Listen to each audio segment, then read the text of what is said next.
This is a how-to on upgrading the RAC Dashcam or Proofcam Dashcam. So you go to their website. All we're looking to do here is download the firmware. So you go to Resource, Dashcam Resources, and then ignore the desktop software. Scroll down to the camera that you've got. In this instance it's a RAC04. Click on the firmware upgrade link. Click on save, and then ideally you just want to save that to your desktop. What we want to do is, before we do the process, we want to check to see what level of firmware we've already got on this dashcam. So here we are, connected to the power block, power mains, pressing the menu button, comes up with a menu. I need to press the menu button again. That goes across the setup, and then from there just swapping hands to make it a little bit easier because this is one-handed. So I'll scroll down, go to the firmware version, press OK on the other side,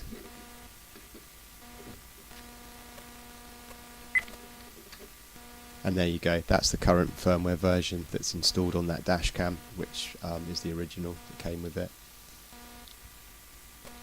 So then we move on. What we need to do is plug it into the laptop and then get that firmware file onto the SD card in the dashcam.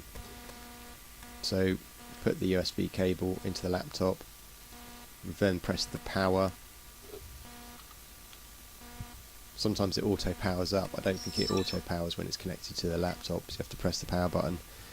So here we go, gives you an option whether you want mass storage or PC camera, and you want to go for mass storage. That's selected, and then on the laptop we can see the folders come up. That's the recording folder of the camera with all the recording folders and all the footage. Either move it off or you can delete it. I'm deleting it because I don't really want it.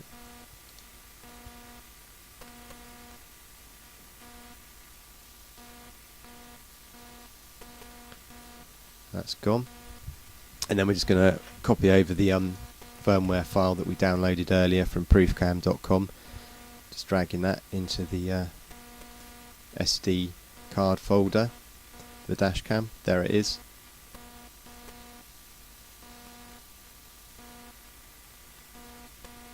Then we're taking out the USB from the laptop because we've got the file now. We need to pop it back into the power supply, the mains power, the USB. And then we want to power on the dashcam. Because it's mains powered, it should automatically power up. It's me being a bit impatient, just pressing the power button.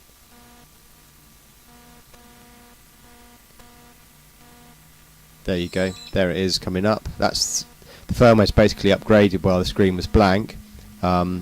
So here it is. We know it's upgraded because the resolution's gone down from like the high resolution it was set at. So I know that that one's upgraded. It seems to put everything back to default. So what we're going to do now is just going to confirm that the firmware version is the newer one that's gone on. Because it's not, it doesn't indicate or show you a message on the dashcam that the firmware has upgraded. You have to go in and check. So always make a note of the firmware when you begin and when you finish. So we're still on the mains at the moment, powering the dashcam up. I'm going to hit the menu button. I think what it does is basically continuously try to upgrade the firmware, or it does upgrade the firmware if you leave it on there. So each time you power up the dashcam, it will go blank for a longer period while it's upgrading the firmware. There we can see it has upgraded to that newer version. I'm just going to come out of there. So yeah, just make sure that you do remove the firmware upgrade file. So I've plugged it back into the laptop, mass storage on the dashcam, going just to the that's the DCIM folder it's recreated when we've been switching it on. That's the firmware file, clicking on it, deleting it, yes, and then that's gone. So you'll find that it boots up quicker the next time.